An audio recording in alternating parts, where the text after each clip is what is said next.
All right, welcome everybody to the College Football Podcast here at WagerTalk.com. The usual suspects are in the room. Dave Cokin is the man under the hat describing that because, as you can see him well on the podcast on radio. Matt Holt is also here. He is VP of Business Development at CGT Sportsbooks in Las Vegas and, of course, co-founder of WagerTalk.com, none other than Marco D'Angelo, and I'm Scott Spreitzer. We got a lot to talk about today. We're going to preview 4 games in college football for Saturday, and that includes LSU, Alabama, Clemson, NC State. The Bedlam rivalry renews between Oklahoma and Oklahoma State. In all, 4 games to talk about in college football, but I want to start, as we always do, by going behind the counter with Matthew Holt. We're going to kick off the show by talking about a few college football games and where the betting handle may be as we speak. We're going to start things off, Matt, with Clemson at NC State, big ACC matchup with national implications. Clemson obviously still in that national title hunt. They're at NC State this weekend. It'll be Clemson's offensive line, basically, against the Wolfpack defensive line. And as Dabo Swinney put it the other day, some bumps and bruises for Clemson, but it looks like the Wolfpack are getting the money. Dabo Swinney didn't say that part, I am. About the money. Yeah, they are absolutely getting the money, both on account and over the counter here, which is a little bit surprising. And we talked earlier today about the triggers and how injury updates and when those alerts come out, it normally triggers betting activity. Well, we got one today with NC State. Their leading rusher Hines announced as probable. Didn't help them at all. I mean, no reaction at all there for the Wolfpack. And I thought that you could forgive the Notre Dame game as NC State was looking ahead to this game because this is the game they have to win if they want to win the ACC championship. So maybe, hey, they were looking past Notre Dame if that's possible, or at least pointing to this game. The bettors on both sides, whether it's over the counter or on a counter, both all over Clemson. Let's talk about a matchup between Iowa State and West Virginia. West Virginia, they got their teeth kicked in again last week. They should have lost the game to Texas Tech, which they were getting destroyed. This is not a real good West Virginia team. Iowa State, the big shock in college football this year, I think more than any other team, Iowa State. Unfortunately for them, Matt Campbell will probably get big offers and will be coaching someplace else at this time next year. That's what happens when you're Iowa State. But in the meantime, Iowa State has a big opportunity here to go into Morgantown and maybe get themselves a win and put themselves closer to getting the Big 12 title game. Absolutely, and I've heard some people label this as a look-ahead spot, but again, both over-the-counter and the sharp players, both leaning Iowa State here. This is a game most people expected to be 3. It's 2.5 now, and may end up headed more toward kickoff. In fact, if you ask me right now, is this game more likely to be a pick or more likely to be West Virginia 3 at kickoff? Right now, I would say pick, especially with the action we're getting, one-sided, over-the-counter, and on account on Iowa State. I thought it was a little bit of a look-ahead spot with Oklahoma State on deck. But you're right. They have to win every game anyway. All of them do. So here's the thing, and I didn't play this game, but to me, the way I've always handicapped, when it's a team, a program that's been really bad for a long time, and all of a sudden they're in a race, they're not looking past any games. They don't even know about that factor. And you can factor in with like an NC State you just talked about. They've had several good programs over the years, but Iowa State's been dog meat for so long. They're riding this crest of momentum right now. So if they lose, it's not because they were looking ahead. Next game up, and this is the type of game that I always like to hear what the bookmaker has to say, because the polls say one thing and the odds maker saying something else. And when I see that occur, I don't know about you guys, Dave and Scott, but I tend to go and side with you guys with what you're putting the line at. And you've got Virginia Tech, who's got 1 loss on the season, ranked 13th, on the road to undefeated Miami, who's ranked 10th. They're a home underdog and are undefeated. Look, we always look at that early action Monday morning on both the NFL and college football as the sharp action. This is the indicator of what's going to happen. And I would say 8.5 out of 10 times it's right. That is a good indicator of what's going to happen throughout the week. Not in this case. The power rating said Miami should be a 2.5-point favorite in this game. We sent out a pick. It immediately went to 3 with the very early action, sharp action coming in on Virginia Tech. But ever since that early sharp wave of Virginia Tech money, both sharp and public money, backing the Hurricanes, taking that line back off 3. And this is one that's going to close as Miami a less than 3-point underdog to Virginia Tech. Moving to the Big Ten, and I wanted to bring this one up, Matt, because Wisconsin is still in the mix. I mean, they're top 10 as far as those college football rankings that came out earlier this week. Tough to get a true read on this clash, though, between them and Indiana because the Badgers have a lot of injuries. Indiana, a lot of injuries also, including their quarterback, Peyton Ramsey. He's listed as questionable at last check at a lower body injury, but a big adjustment to Wisconsin in this one. Yeah, absolutely. Look, a big adjustment for both players. This is the rare case where one team's missing a quarterback and one team's missing a running back, and the more important player to the value of the point spread in this game is the Wisconsin running back, because at quarterback for the Indiana Hoosiers here, they actually have a quarterback in Gall who started more games than Ramsey anyway. So the drop-off from the former starter who actually didn't play horrible, was the starter last year, played well enough this year. Shoot, they were winning against Ohio State in the fourth quarter with Gall as quarterback. Suddenly here, too many injuries to decide this one, but a strange situation where we see a running back worth more than a starting quarterback to the point spread. What have you seen real quickly? Has it been a difference in handle between public and sharps? It's still Wisconsin money because the problem is that everyone in the entire Big Ten period, not named Ohio State, Michigan State, Penn State, Michigan, or Wisconsin. So 5 out of 14 teams, anytime any of those 5 play any of the other 9, those 5 get the money. Right. And add into that the fact that Wisconsin is still in the very public must-win category. Yes. Speaking of must-wins, well, TCU must win now because they lost last week. You know what I like about this Texas-TCU game? We kind of lost this rivalry. This is a good rivalry. Yep. We lost it when TCU was a member of the Mountain West, but getting back in the same league, you've got those battles reignited once again. And this should be a fun game to watch Longhorns and Horned Frogs. And look, one team's only lost one game. The other team's barely 500, yet it's the 500 Texas Longhorns getting the both public and sharp money here. I'm not surprised the sharps are on Texas. They've been riding Texas now for over a month. Texas has a tendency to play close games. Even though they're not getting wins, they tend to cover USC, Oklahoma State. So I'm not surprised the sharps are on them, but the public here as well, backing the road underdog against the team that only has one loss fighting for a national championship. Big game in the Big 12. We've got 2 teams, Oklahoma State, rivalry, obviously, because of the state location. But you've got 4 teams in the Big 12 right now locked in a tie for 4-1 atop the division. The loser of this game is not out of the race for the Big 12 because we do have the Big 12 championship game this year. First time, top 2 are going to go in. But the loser in this game, I think, is done as far as the national championship picture is. How do you see this one, Matt? Look, here's an interesting scenario. This is one of the very rare times where we're going to say the public is against Oklahoma and the sharps are heavy on Oklahoma. The public here is backing Oklahoma State, and for good reason. The public doesn't back names as much as people think necessarily. And in this case, who does the public know? They know Mason Rudolph because he was the Heisman favorite just a month ago before the Penn State running back took off and Bryce Love took off. It was actually Mason Rudolph, the favorite for 2 straight weeks there. The public knows him. They like him. They like the fact that Oklahoma State scores so many points. They're on the Cowboys, the Sharps. 4 times more dollars wagered on account on the Oklahoma Sooners. SEC game, interesting game for this reason. Mizzou's been cocking teams of late. All of a sudden, they kind of caught on to what's going on, I guess, and took on some lesser competition, got the job done. But the Florida Gators, we can't judge them off of what they've been doing for the entire season because wacky Jim McElwain is now gone. And as everybody's seen in the last couple of days by now, Randy Shannon is bringing new life, new energy to this team. The players are happy to have him as interim coach. I've read articles that they've been practicing with excitement in their step for the first time since the first week of the season. He opened up every position on the team. Yeah, I mean, it's a different And Malik Zaire won the quarterback derby for now. Right, so it's a different handicap for us.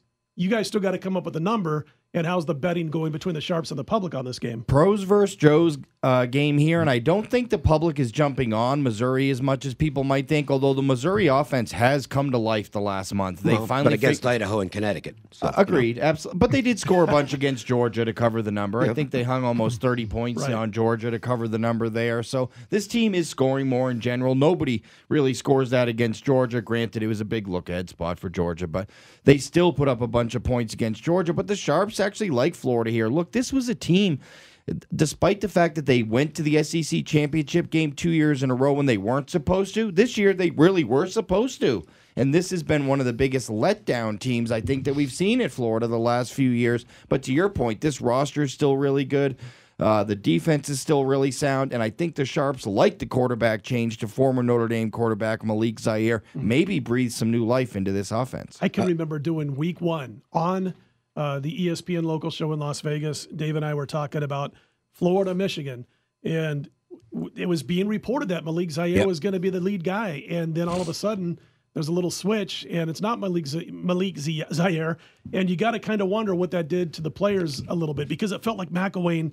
At first, I thought, okay, he's just doing this to mess with Harbaugh a little bit. But it kind of messed with his team because they never got on the same page offensively, that's for sure. I tell you what, it surprised me that it didn't work out for him in Florida, because I loved him when he was at Colorado State. He turned that program around there. Did you read? I mean, and it came out after. I didn't even know about this. It was just this week the Colorado State beat reporter did a story on McElwain during his days at Colorado State. This is a thoroughly disagreeable guy. Really? Yeah. I mean, it was not a flattering piece. It's Kelly something. I can't remember his last name, but the paper that covers Colorado State, you can look up the story. I'm sure it's archived, just a few days old, and it's pretty revealing. Oh, it's me. Okay. LSU and I lost my place. LSU and Alabama. Look, Ed Orgeron, they're not sweating the buyout anymore. LSU's gotten themselves together the last few weeks, played much better ball. Nick Saban is he's got a monster at Alabama. But this is an interesting game because I'm guessing that we're going to get a little sharp square split on this one, because I think that I'm guessing the public will be on the tide, and why not? And I think the wise guys will take the team that plays defense and might not be able to score many, but they're getting 3 touchdowns. I thought this was going to be a big pros versus Joes game too, but I should have known better, because there's a certain number when the public gets to a certain number, it's like 13 or 14 in the NFL and it's 21 in college, where they don't like to lay that. Okay. You know, in the NFL, they don't like to lay 14. It's why you see a lot of these 13 and a halves, but not 14 in these games, because once it hit 14, the public doesn't like that anymore, and they don't really like 21. So we're seeing split. In fact, a little bit more LSU action here by the public. Wow. In fact, than Alabama, but the Sharps twice as much money on LSU. My guess is this one closes under 3 touchdowns. Big Ten action. You've got Penn State at Michigan State. Is a situational handicapper. I can tell you that I had this game circled on the calendar whenever the schedule came out, because this was going to be a spot for Penn State after playing the big revenge game against Michigan at home, then having the game with Ohio State. What was going to be left in the tank this week going to Michigan State, and then to lose that game the way they did, they were dominated statistically. If you didn't watch the game and you just looked at the box score, you would wonder, how was this a 39-38 game? But yet they had the big lead, and they choked it away in the fourth quarter. And I'm with you. I expected this one to be a pros versus Joes game too, and it has been just the opposite. 4 times more dollars wagered on Penn State on account, 3 times more dollars wagered on Penn State over the counter thus far. Maybe the Sharps do finally come in late. We're only recording this on Thursday. Kickoff's not till Saturday, but they haven't thus far. And I've done a couple of shows this week with some pretty smart college football guys, and they were all on Penn State. I was all by myself on Michigan State Island. I actually could have used you on a few of these shows. I felt like I was out there in my own little world. Like, why am I the only guy that likes Michigan State this week? But the bettors heavily on the Nittany Lions right now. All right, I think the reason I'm bringing up this game, Arizona USC, is just so I can mention what Sam Darnold said a couple of days ago this week. What he basically said, didn't basically say it, he said it. He came out and he said, I am staying in school if the Cleveland Browns have the number 1 draft pick next year.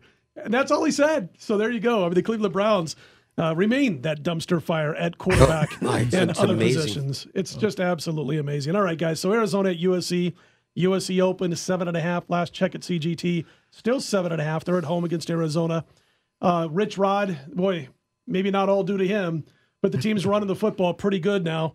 They were down 27-23 last week against Wazoo, and I remember it well because I had Washington State. And then, I don't know if it was because Mike Leach got weird, got a little bit more quirky than normally does, benches Luke Falk, but it was all Arizona the final quarter and a half. What's the betting handle between the Wildcats and the Trojans? This one isn't surprising to me as it might be to some people, but the Sharps are actually on USC in this spot in this game, and the public for the 5th straight week, basically every single instance since Khalil State started at quarterback for the Arizona Wildcats, the public is in love with Khalil Tate right now. He is the West Coast version of the Louisville quarterback, basically, at this point. People love to watch Khalil Tate, and he has done nothing but cash tickets for his backers since he took over as quarterback for the Arizona Wildcats.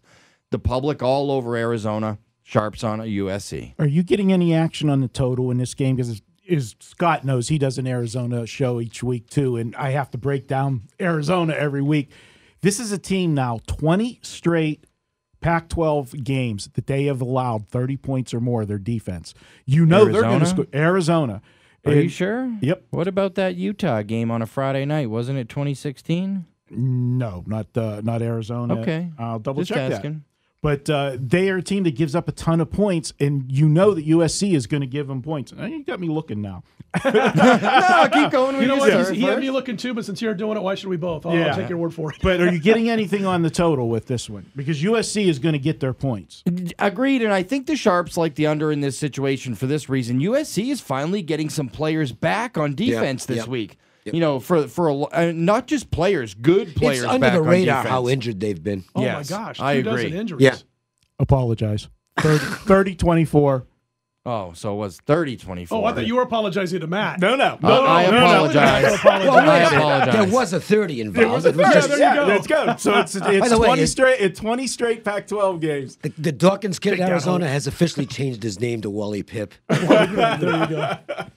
All right, guys, good stuff. We find out that Marco, he was right. I'm sorry. There we go. I was waiting for it before we take a quick timeout. When we come back, we are going to break down from a handicappers and betting perspective Clemson, NC State, Virginia Tech, Miami, Oklahoma, Oklahoma State, LSU, Alabama. Oh, by the way, there's a little card going on Saturday night in Madison Square Garden called UFC 217.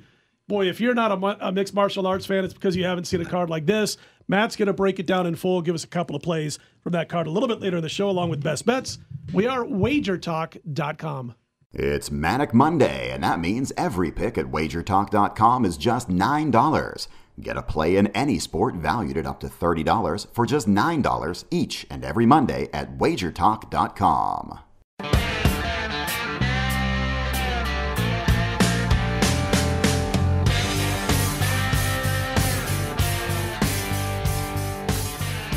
Welcome back to Wager Talk, college football version. Don't forget to check out the NFL version, also at WagerTalk.com, all through the weekend. We're going to go to the ACC for a couple of games to kick things off. First up is Clemson and NC State. The Clemson Tigers opened a 7-point road favorite at the Wolfpack, now 7.5 at CGT. The total around 51. And Wolfpack off the loss to the Irish, but they're 4-0 at home against the spread this season. And listen, at one point, guys, Clemson was playing remarkable football. I think better than anybody else in college football. You could throw Alabama in that mix, obviously, and have a good argument, but boy, Clemson was on top of their game. But they got stung at Syracuse on a Friday night. They were good, but not great against Georgia Tech. And Dave Cokin, the one thing that worries me about Clemson is the passing game. It's not horrible, but it is worrisome at times. Yeah, but I'll say this. I had Georgia Tech plus 14 last week, and rarely have I been so happy to get a push. Yeah. Because they beat the snot out of that Georgia Tech option. It was just, they're throwing them for losses all over the place.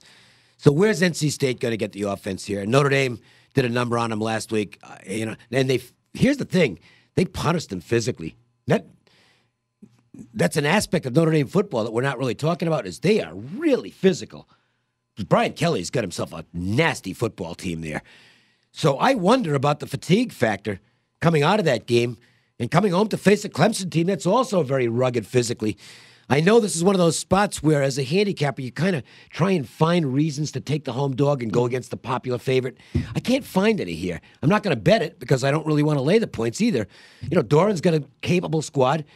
They're not going to just roll over and die, but I can tell you that I can't find much to make a case for as far as the Wolfpack are concerned, Marco. You know what they remind me of real quickly, Marco, as we throw to you, is that what Dave's saying, to his point, it reminds me of the Steelers a couple of years ago when you just watched and saw who plays Pittsburgh this week, so we can go against that team next week, because Pittsburgh used to mow them down. Yep. Notre Dame's kind of doing that right now. They definitely are playing physical football, and you look at this one, though, guys. Clemson, 5 of the 7 games this year, the defense has held the opponent to 17 points or less.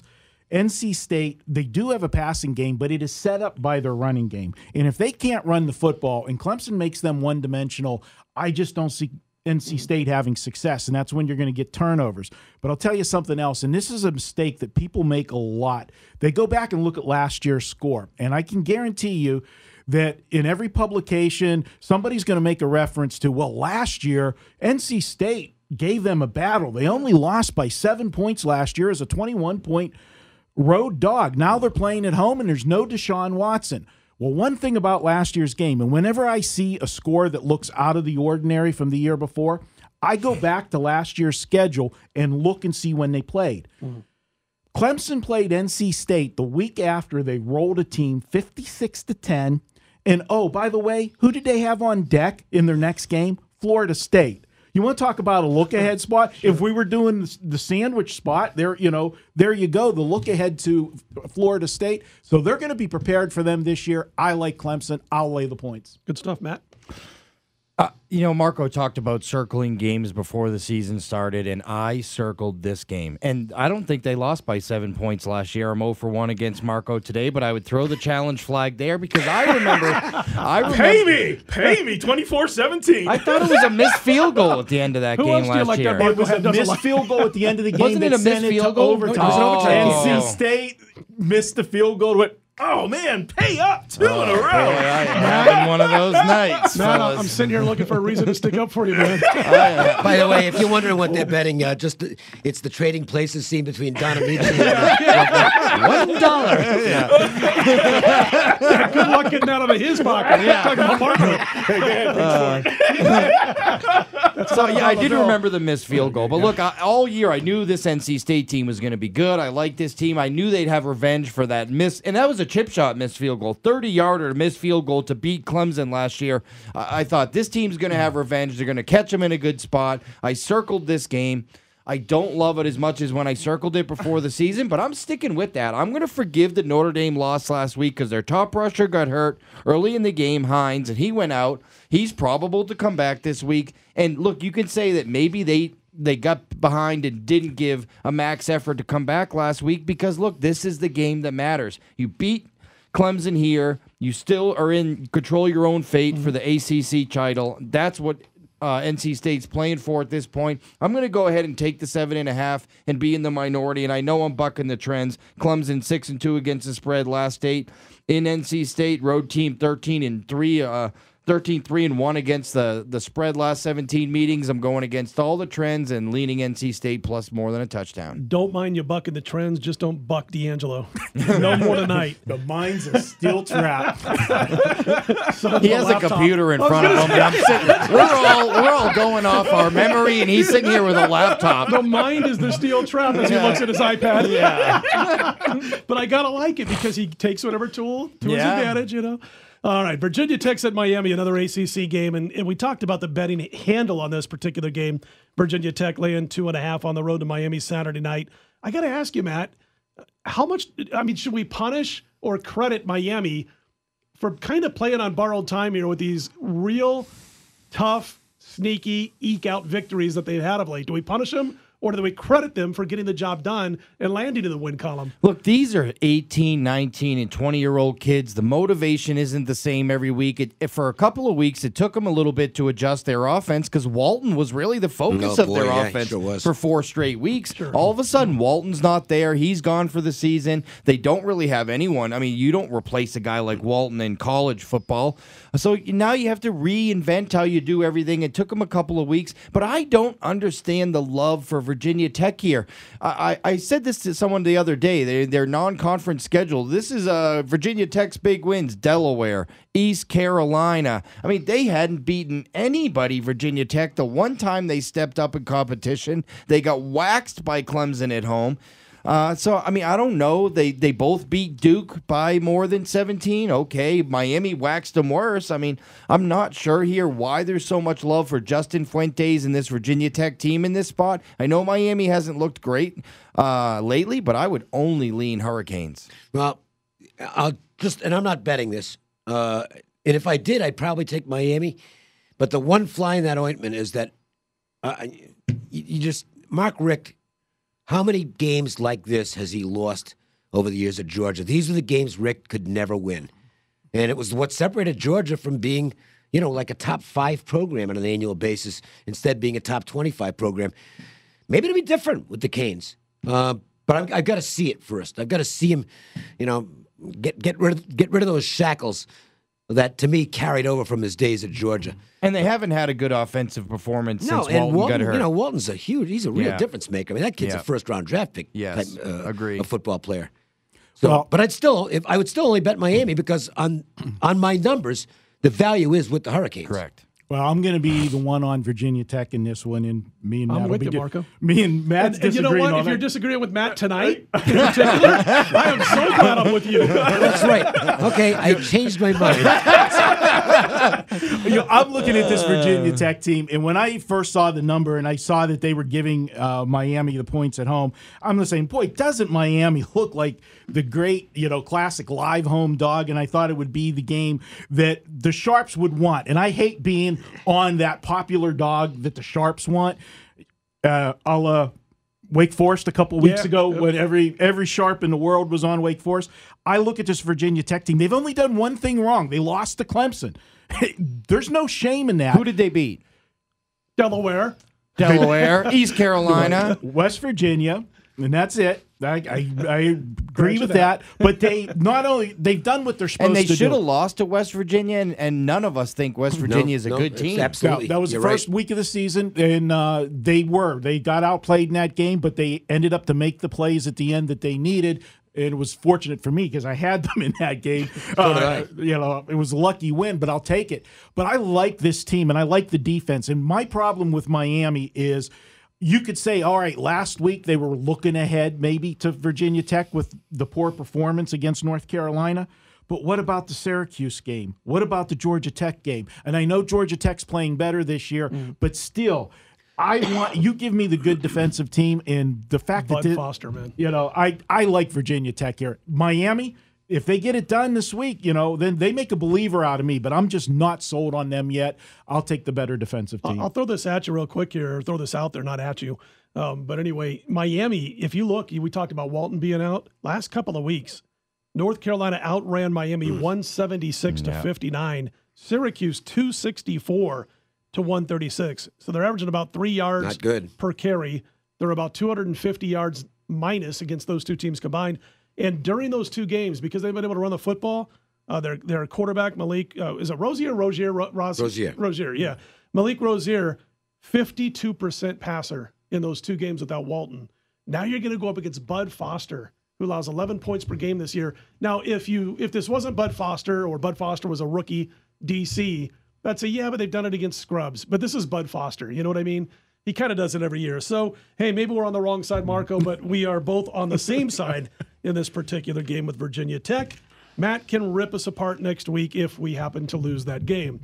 Back to the Big 12. Oklahoma at Oklahoma State, where the Cowboys have been as high as 3.5 at CGT earlier this week. Last I saw, Matt, you guys had them at 2.5. In fact, it was 3.5, and then like 10 minutes later, it dropped down to 3 when I was watching this particular line movement. And of course, the Sooners, they've taken 4 of the last 5, and they've averaged 43 points per game in those 5 meetings. And what bettors listening to us right now need to understand is that all 1-point line moves are not created equal here. A line move from 4 to 5.5, it's a 1.5 point line move, really doesn't matter in terms of football. But a line move that starts above 3 and ends up below 3, that takes a lot of action from the right kind of people to start a game at 3.5, go to that key number of 3, which is the most key number in football, and then go below 3. There has been a lot of sharp action on the Oklahoma Sooners here. This will be the first time I agree with you tonight. It is. Yeah. What you said here, and that's something that I've always looked at. Whenever you get the other one for me is when you get a team that was sitting at 7.5 all week, and then it sits at 7, and I'm just sitting. And if I like the favorite, and a lot of people, I don't release till late, and I wait because my fear is I don't want to take that favorite and then see that line dip to 6.5. And most people would say, well, why wouldn't you like it better at 6.5? No, I don't like it better at 6.5 because it took so much money to move through that key number. I don't want any part of it. And that's what's causing me pause in this game because, yeah, Oklahoma is getting less than a field goal here against a team. It's a rivalry. They're both 7-1. And both teams look good, but why did it go through the 3? If this was just sitting at the 3, I probably would lean to Oklahoma State. But at 2.5, I know that sounds weird, I leaned Oklahoma. I I can safely say I'm not going to play this game. I've got like 6 plays so far this week, but I certainly this is not going to be one of them. And part of it is I don't, I put a lot into coaches, and I think they're more important at the college level than they are in the NFL. And it's her. Dave's a popular guy. No, it's her. So I'll be getting back to her momentarily. Anyway, the thing of it here is Gundy made. He almost blew the game last week. I mean, Oklahoma State was killing West Virginia, killing him. And the Texas game. And I know. Our box score predictor in the Texas game said the final should have been like 35-24, and it was 13-10 in overtime. I know. But last week, he's up. I mean, they're murdering West Virginia. It's a complete mismatch. And I saw this, and I tweeted it. It's like, it's raining like crazy there, okay? Terrible weather. And he decides to try a field goal of about 50 yards. When you're up that much, just pooch punt the stupid football, okay? Just drop it inside the 10-yard line. West Virginia's offense hadn't done anything at that point. Instead, of course, the field goal misses. It had no chance of being good. It was the ball landed on another zip code. It was so far wide right. And sure enough, here comes West Virginia to turn the whole tide, because then there was a pick six. 50 seconds, West Virginia scores 14 points. And all of a sudden, it's a 6-point game. That's all on Gundy. And he does. I'm sorry, but it's not an aberration. He makes in-game mistakes with the worst of them. And I'm worried that he'll do that here, because I think on paper, Oklahoma State's a better football team than Oklahoma. That's going to keep me out of the game. I just don't trust their coach. Good stuff. I like it. All angles that was spoken about that game. This game, LSU at Alabama, Crimson Tide, 21.5-point home favorite over LSU. Biggest chunk of points that they've laid against LSU for quite a few years. When they lost to Troy, LSU, I actually voicemailed Eddie Orgeron, and I said, "We're not today." he understood, obviously. I was speaking to Eddie and or Orgeron, however you want to put it. I told him we live to play another day. I just said, "We're going to play another day." And Eddie Orgeron said, "Okay, I got it." So here they are. Now they've got it back together, and Mr. Eddie O is now, his team's playing about the best they have all season long, as far as I'm concerned. But they're taking on a team at a whole different level. And these LSU teams that Alabama's matched up in the past and in recent years, even though, for instance, like last year was a tough defensive game, I think I'm going to check with Marco to confirm. I'm not going to say it until he confirms it. But the final was 10-0. Yes. I wasn't going to say 10-3. But anyway, the bottom line is that those were different LSU teams. You didn't wear out those defenses last year. This defense has looked a couple of times this year where if you play your game and you keep popping at them, popping them in the mouth, popping them in the nose, you're going to wear them down. And guys, I don't know about you. I don't want to jump and say, oh, Alabama 21.5. There's great value there on the Tide or anything like that. But when I look at this defense for LSU, I think they're going to wear down throughout the course of this game. I don't like the quarterback situation, who's basically statuesque, has to stand in the pocket under this pass rush. And I really think Alabama puts that little, hey, we're ranked number 2 this week in the first ever of the season college football rankings behind Georgia. Saban's the master of motivation. I think that's part of the tricks this week. And I just think it's going to be a long afternoon for the LSU Tigers, guys. Yeah, you hit the nail on the head about the quarterback. There's only one team that's, gave Alabama even the slightest of scares, and that was Texas A&M, and they had a mobile quarterback. You look at the other 4 games sandwiched around that one. They held Vanderbilt to 0 points, Ole Miss to 3, Arkansas to 9, and Tennessee to 7. I don't see where LSU gets their points here. And yes, you're asking a defense to hold them in a game for the entire game at Alabama. And as you said, Saban may want, like we like to use the phrase, I hate using it, but you have to, the style points for the rankings and such. Mm-hmm. But all he has to do is win. They're in. They don't have to worry about anything. But I can't take the 21.5 with the LSU, but I don't want to lay it either. It's like Bama or nothing, though. Yeah. You're choosing nothing. Then. Yeah, I'm choosing nothing in this one. I think LSU is going to give them a battle for a half. Now, whether they can stay in it for a full game, I don't know, but that might be the way to look in this game. LSU's going to treat this like their championship game. There's no team they want to beat more than Alabama, and they've given them some fits before. I mean, it was a 10-0 game last year Wasn't that the correct score? Or do you want so to bet? what we just We're not betting $1? No All dollar. right, because I don't know. I'm relying on my okay memory. with Here. Marco's laptop before we. Yeah. Well, he's pretty good on that thing. And me, I'm texting my girl right now while we're doing this. So I could make a mistake as far as that goes. Yes, I am. I'm looking at Halloween pictures. Okay. Anyway, I think LSU. Now I don't know if they can keep it up for 60 minutes, but I think for 30. LSU's got a good chance to hang in. So take a look at the first half number in this game, and you might even do a correlated parlay on LSU and the under. Yeah. I think that's got a chance to score here. It looks 7 of the last 8 times these two teams met, that's gone under the total. You have a total of 49 here with a point spread of 21 or higher. This is absolutely a correlated parlay. The problem is, you're not going to be able to get down a lot of money on a correlated parlay because the books won't take big money on correlated parlays. For all you listeners that don't know what a correlated parlay is, anytime the point spread times 3.5 is greater than the total, that's considered a correlated parlay. This case, obviously, the point spread times 3.5 would be well over 70 points. I don't want to do the math in case I get it wrong and I will Marco again. But I mean, it's not even close in this game. But I do agree that there's a correlation. If you like LSU, you probably have to favor the under. And if Alabama is going to be able to cover this 21, that's probably going to go over 49. You know where you're not going to get Marco to go against you? Not for a heartbeat, not for a second, not for $1. UFC 217. Yeah. And that is next. Stick around. We are WagerTalk.com. Every Tuesday, WagerTalk.com offers a best bet selection from its hottest handicapper. It's a great way to introduce yourself to WagerTalk.com with a big best bet winner for just $2 on $2 Tuesday.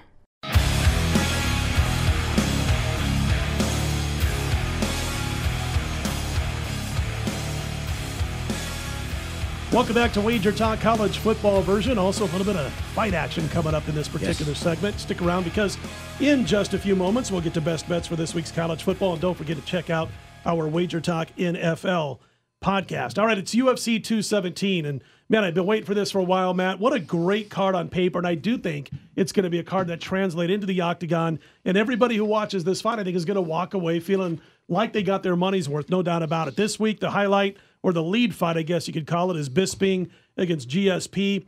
Right now, or last check I saw, Bisping was about $1.15 or so favorite at CGT Books. Now, it may have changed because the last time I checked was about 5 hours before we did the podcast.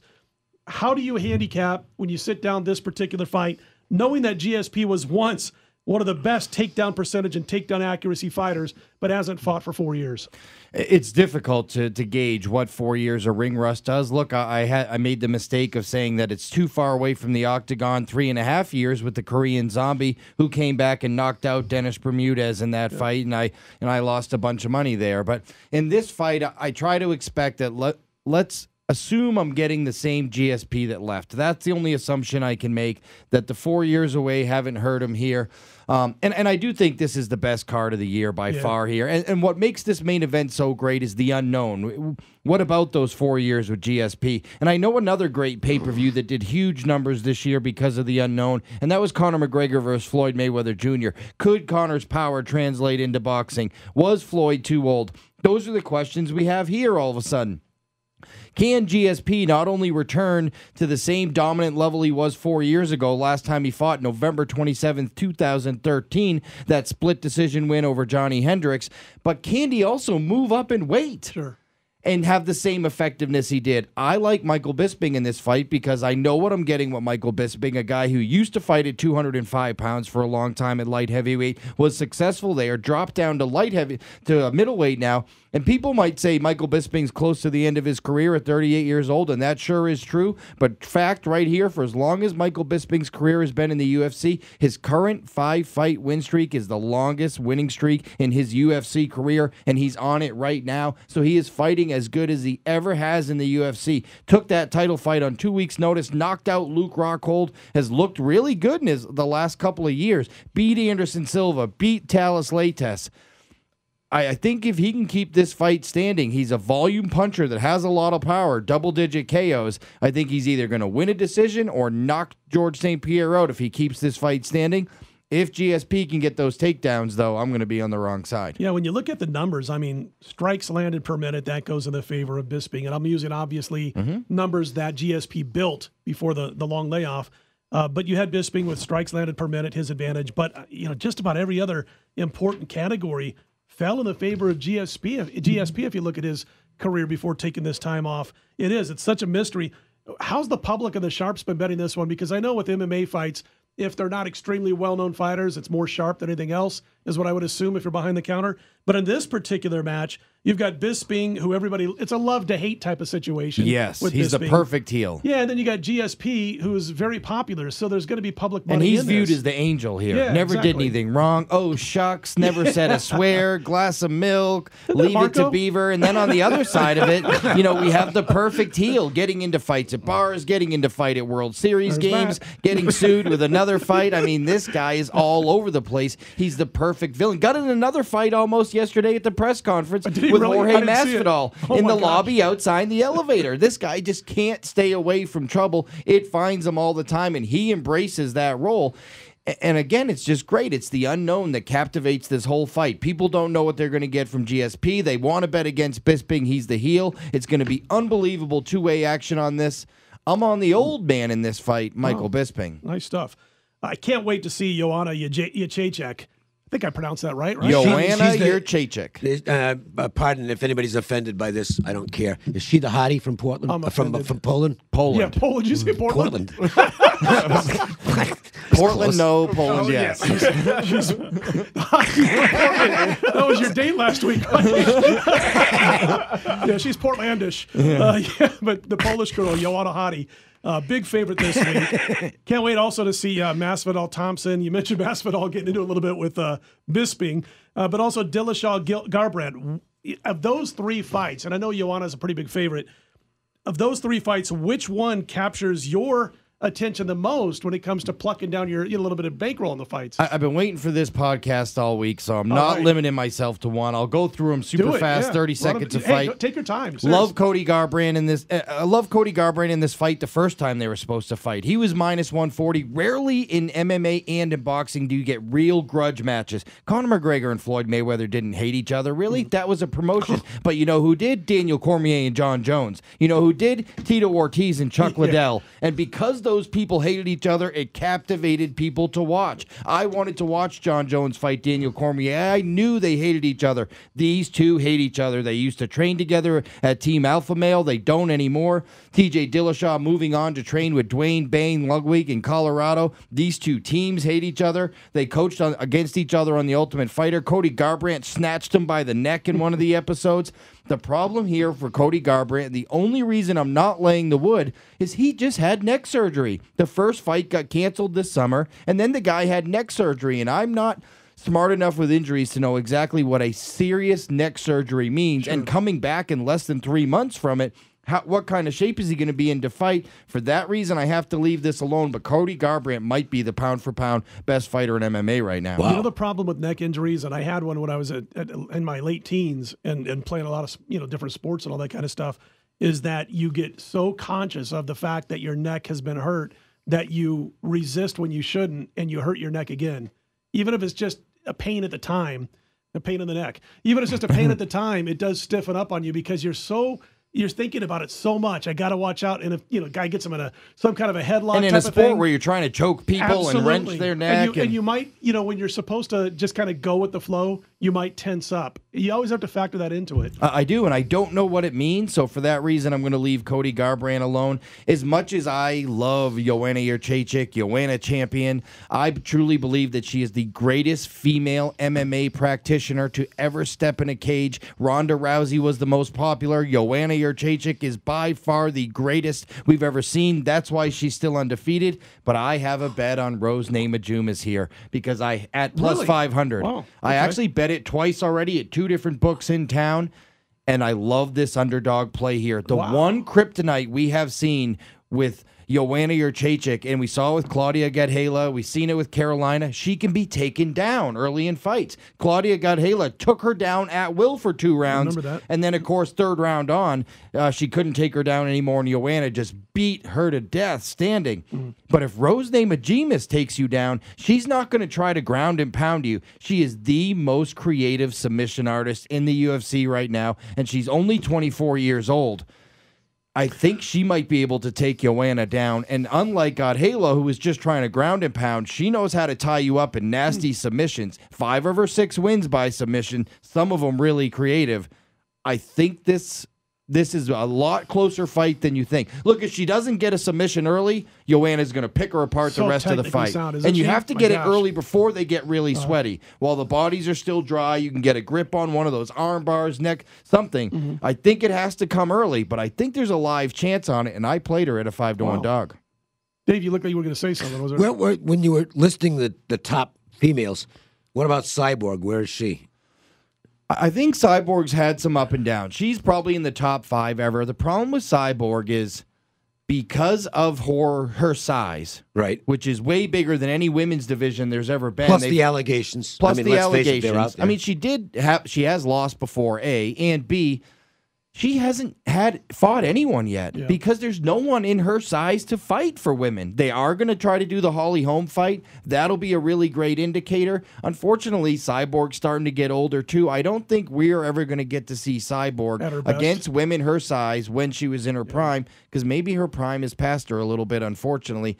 But look, because of how good she is, I think she falls in the top 5 all time. I don't know if you have this in front of you, but what's been the biggest move thus far from a betting standpoint on the card?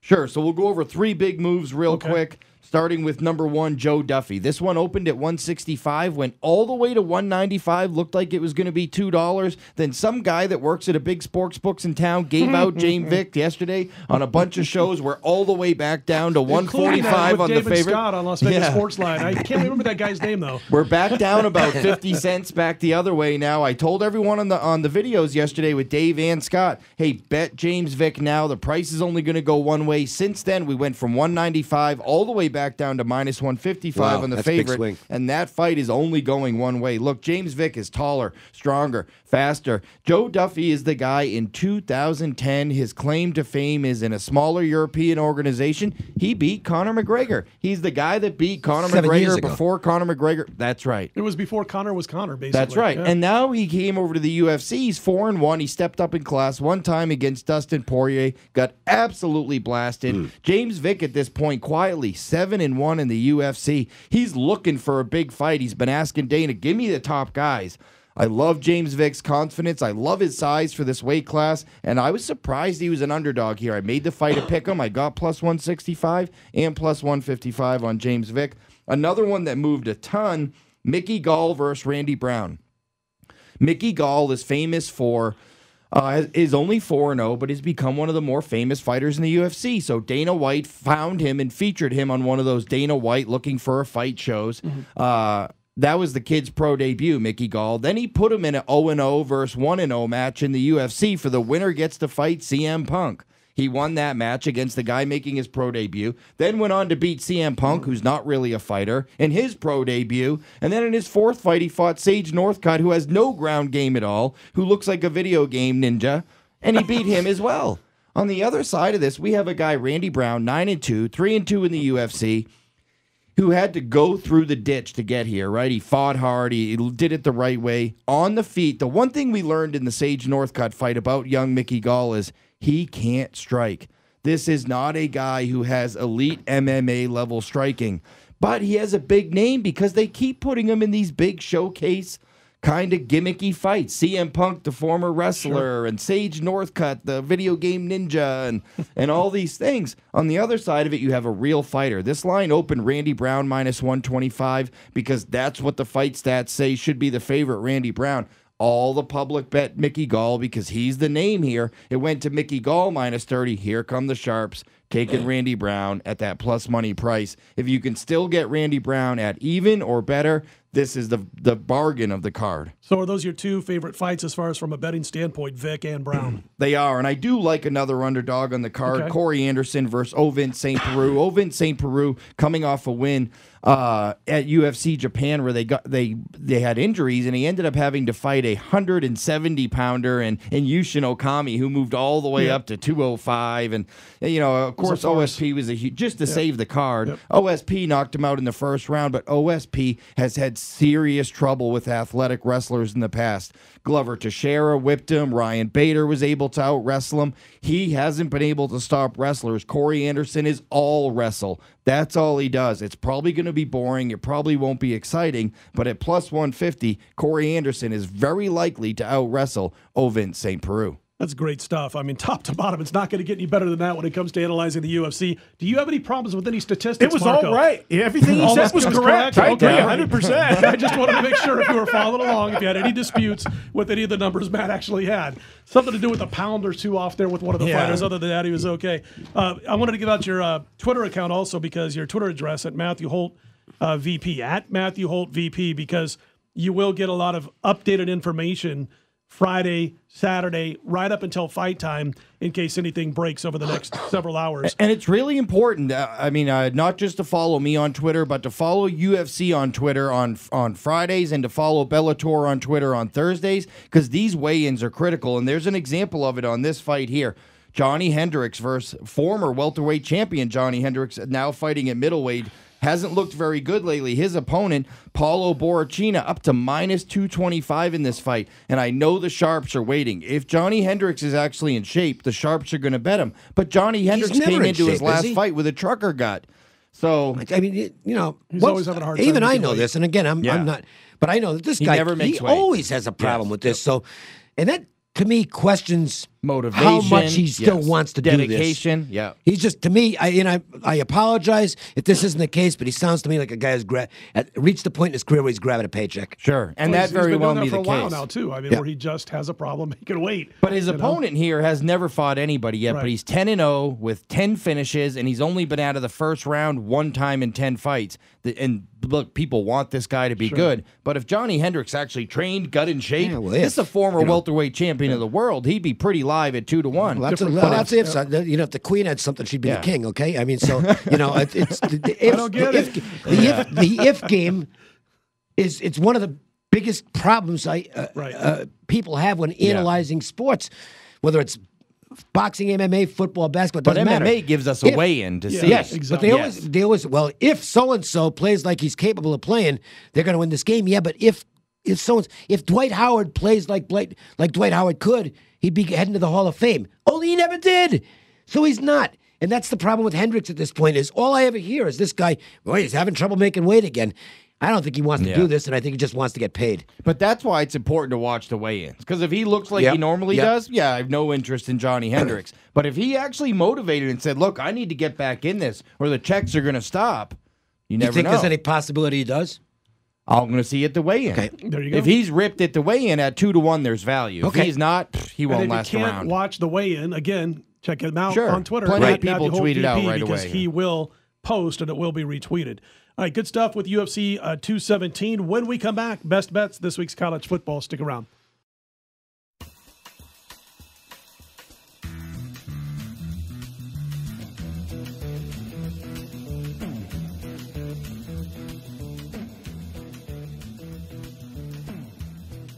All right, welcome back to Wager Talk. Best bets still to come here in just a second. Just a quick reminder, NFL podcast also available right now. Don't forget about all the videos that all of us were a part of, including some others at WagerTalk.com. Several.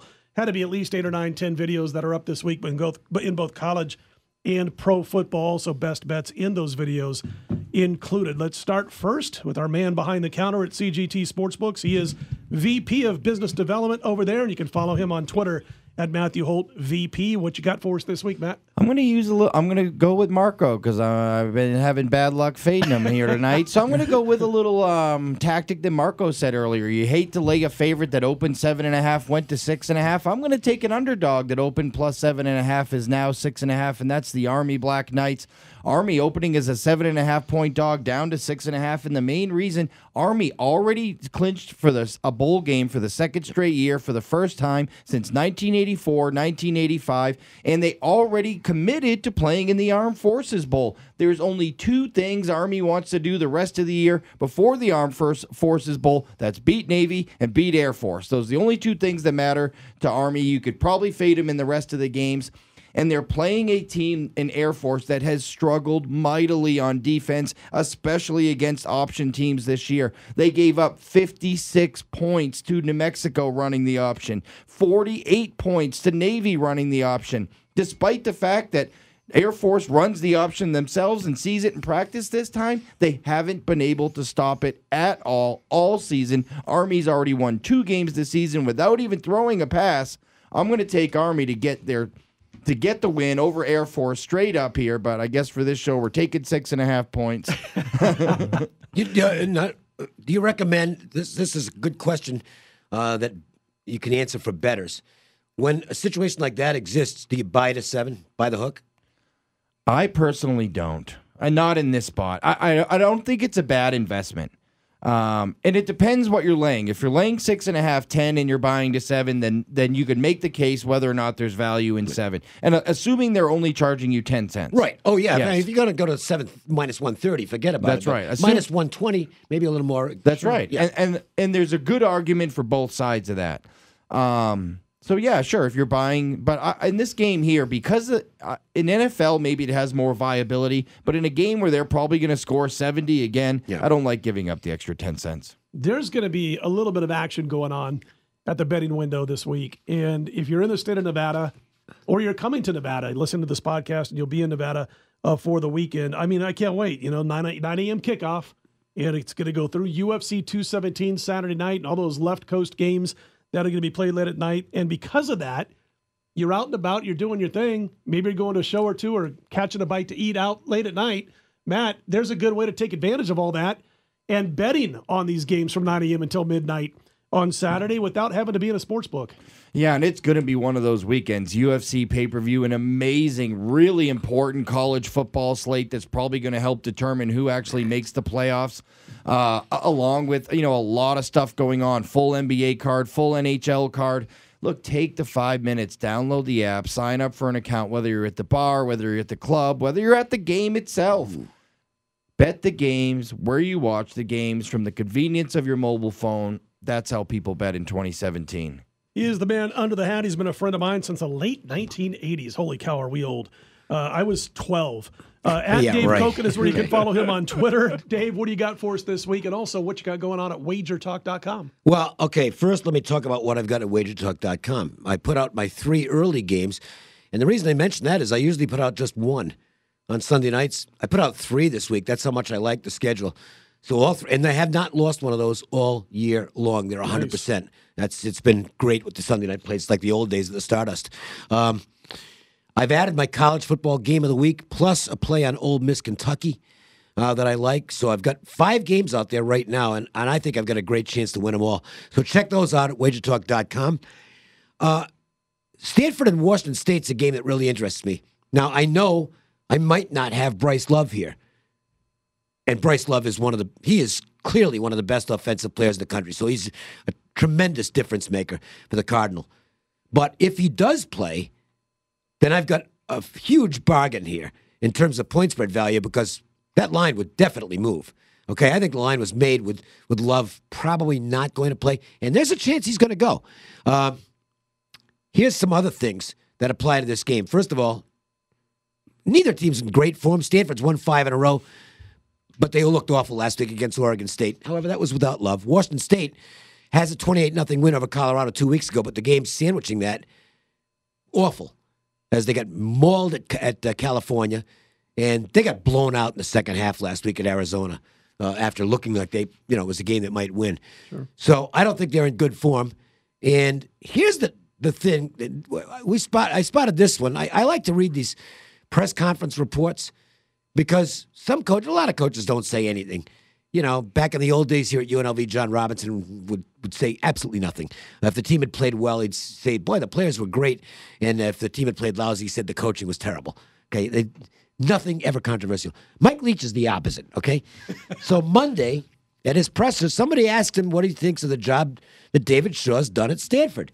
And I'm not making this up. He says, Shaw's a good coach, but Jim Harbaugh is the one who built that program. You're going to say that? You're going to say that? Talk about a backhanded compliment the week you're playing the team. And Stanford has a little matter of revenge here. I think probably the worst game Shaw's had as the Stanford coach was last year at home against Washington State. They got the crap knocked out of them in that game. So they're going to have some motivation going into this game. I took the 2.5. I think it's a good bet. Again, building on what we were talking about. If you want to buy it at 3, that's up to you. But if you can get +3 -120, it's not the worst bet in the world. But the nice thing here is if you get Bryce Love on the field, then you've got yourself tremendous value. Either way, I like Stanford. Stanford for Dave. Marco, who do you like? And also, what's going on at WagerTalk.com? Well, as we said earlier, check out the videos. We actually have 11 of them up this week at WagerTalk. You can check them all out. Videos have been doing very well. Free plays, in-depth analysis. And, of course, check out on Mondays we have every week at WagerTalk, $9 Monday. Yeah. You can get any pick on Mondays in football, any sport. We put everything up for $9 there. By the way, didn't the videos get something like 70,000 views last week? 62,000 views last week on the videos. So if you ain't watching, you are missing. The Ohio on how many videos? We did 8 videos last week and got 62,000 views. Wow. We had 16,000 views just on the Ohio State-Penn State matchup last year. And Scott and myself didn't do the videos last week. It would have been, what? 140? 94? At least. And that would have been just with one video. Yes, of course. And Matt, you didn't do the videos last week. No, you left. It would have been 150,000 easy. Catch up, D'Angelo. Oh, man. Okay, well, I'm going to go here for my best bet now. And, guys. And I'm checking any numbers. This is the spot where I'm taking a chance. I have 2 big tire marks on my back right now from stepping in front of Notre Dame. And now I'm going to jump on the bandwagon. I just hope they don't back up in the driveway over me this week. The coolest thing, though, is they're in the shape of shamrocks.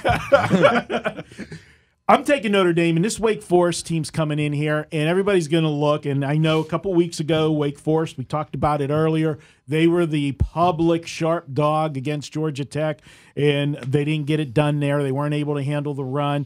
And Notre Dame's going to run the football down their throat. I mean, Notre Dame, this offensive line, Dave talked about it, how physical they are, and they wear you out. Well, I'm looking at what Wake Forest is going from.